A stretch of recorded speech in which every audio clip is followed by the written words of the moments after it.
we have Patrick Ken Kalonde.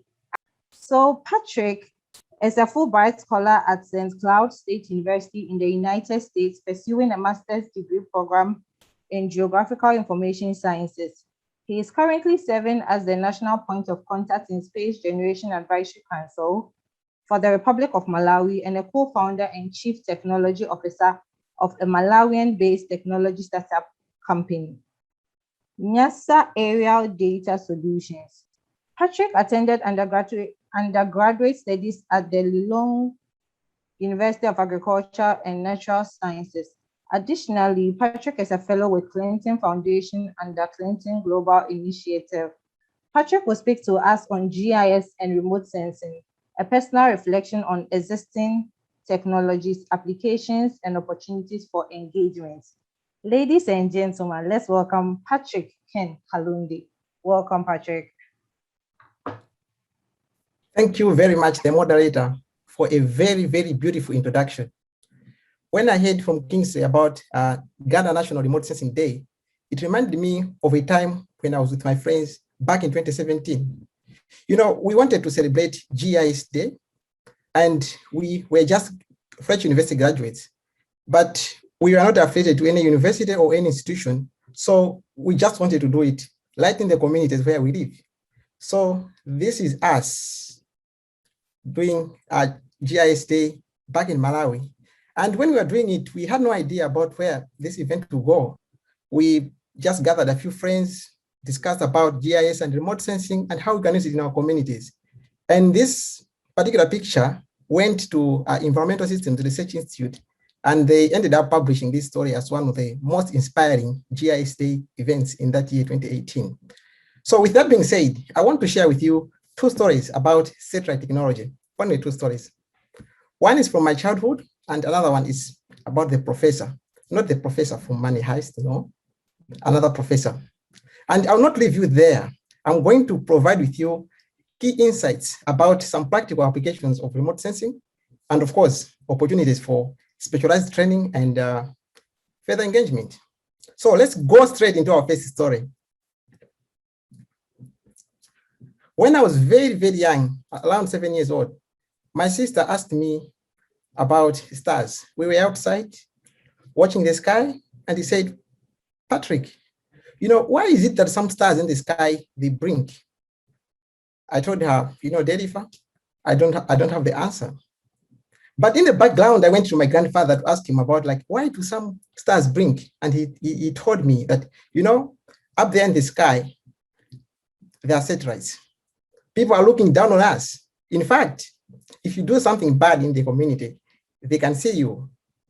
So I believed what he said. These are the satellites. And years later in high school, secondary school in Malawi, I found this particular book in the library, Modern World History, authored by Professor Norman Lowe. And on the cover, there was an astronaut, the one that you can see on the left-hand side. And I was very interested to see what stories were discussed about this astronaut.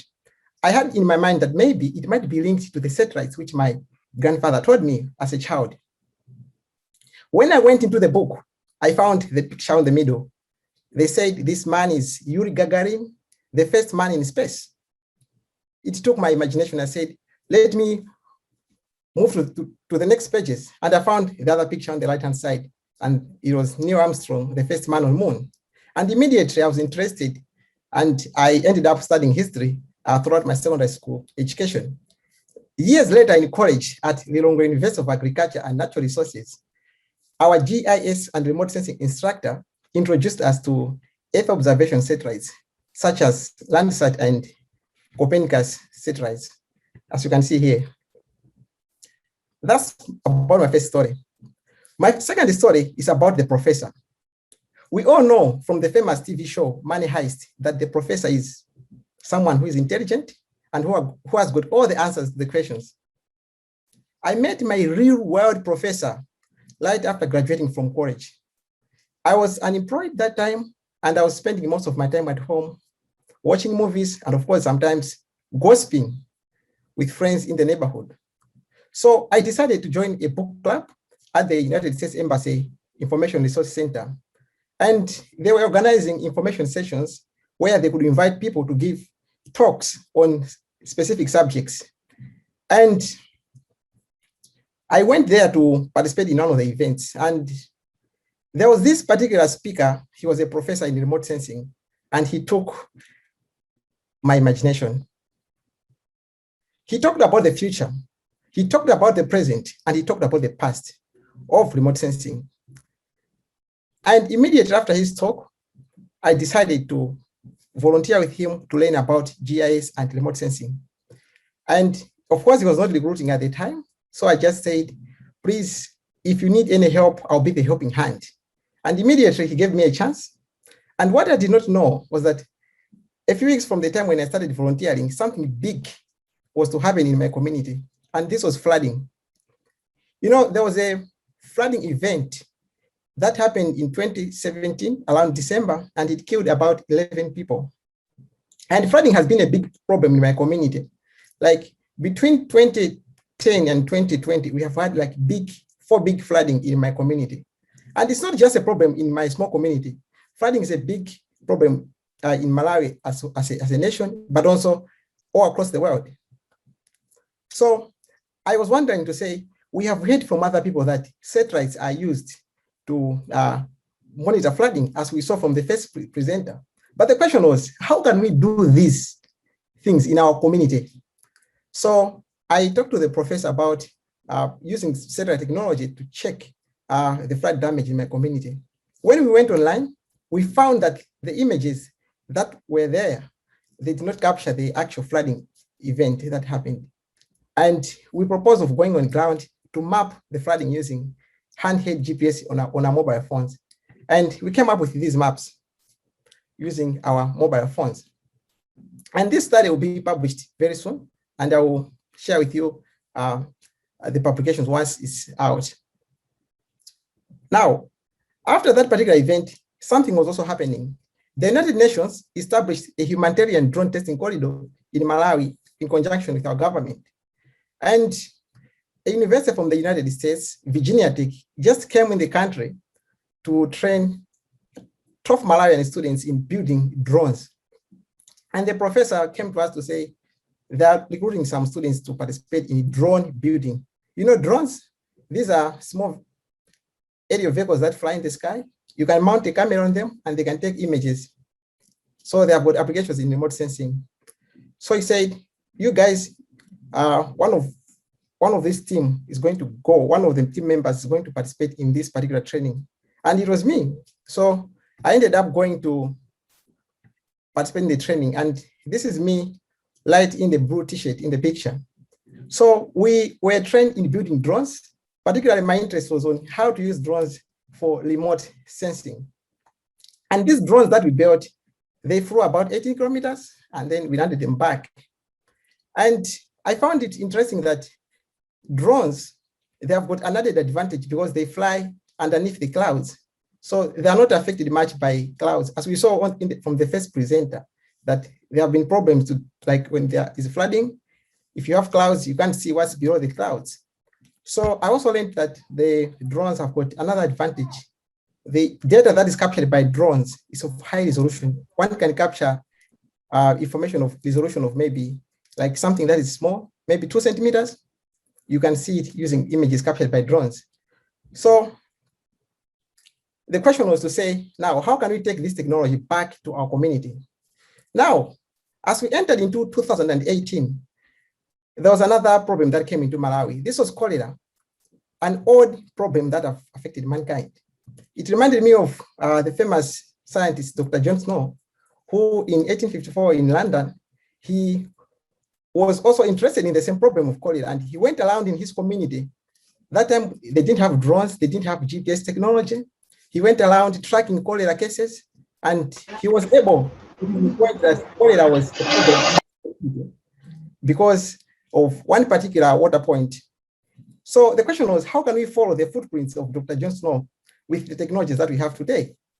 So the government of Malawi, particularly the Ministry of Health with the United Nations Children's Fund, they wanted to explore a project which we flew drones of the city, capturing images of the city, and then used machine learning to identify water points, like, for example, a borehole, maybe sanitation features like a toilet, a latrine, so that we should know locations that are in need of such support in terms of water supply.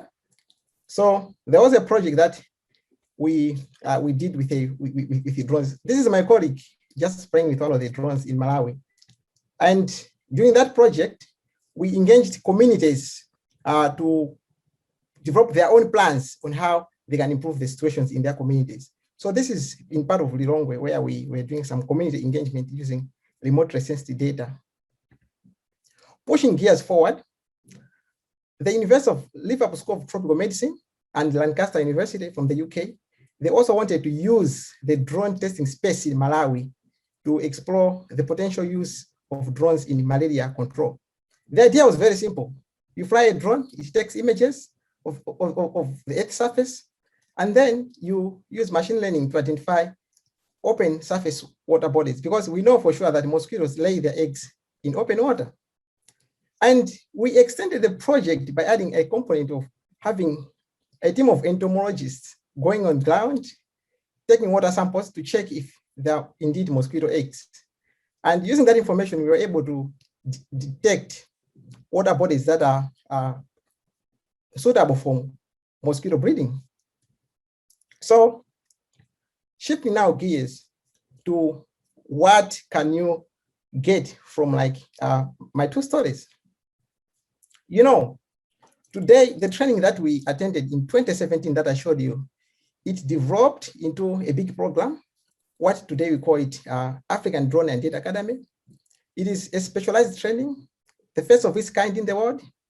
It is based in Malawi, where all young Africans who are interested to receive training in drone technology, starting from building drones, operating drones, flying drones, and also working with data captured by drones.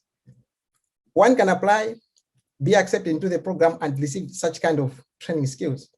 So I will share more details about how you can participate in such programs if some might be interested to participate in this interesting program. But what's the point in all of these stories? I would like to challenge all of us that we have to take initiative to apply our knowledge in our communities, because sometimes we think that the technologies that we have are there for us to apply to some other people's problems. So we end up finding difficulties to start working on the ground. So we miss a lot of opportunities to learn and develop ourselves to become professionals. But like in our communities, we can apply these very same technologies. In closing, let me tell you my last story from the professor, especially when he was about to leave our country. All our hearts, we were not sure about what will happen when the professor will leave for his country, but he came to us with a lot of resources. He said, guys, this is time for me to go. These are the books you have to be reading. You have to make use of these resources. And when we started reading the books, we saw that on the first pages of each and every book, he wrote some inspiring words of advice.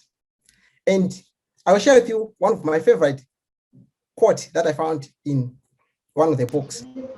It's a quote from Jack Dangamont, the founder of Environmental Systems Research Institute, ESRI. It says, the application of GIS and remote sensing is limited only by the imagination of those who use it. So as we part ways, I leave the same challenge to you. Thank you very much.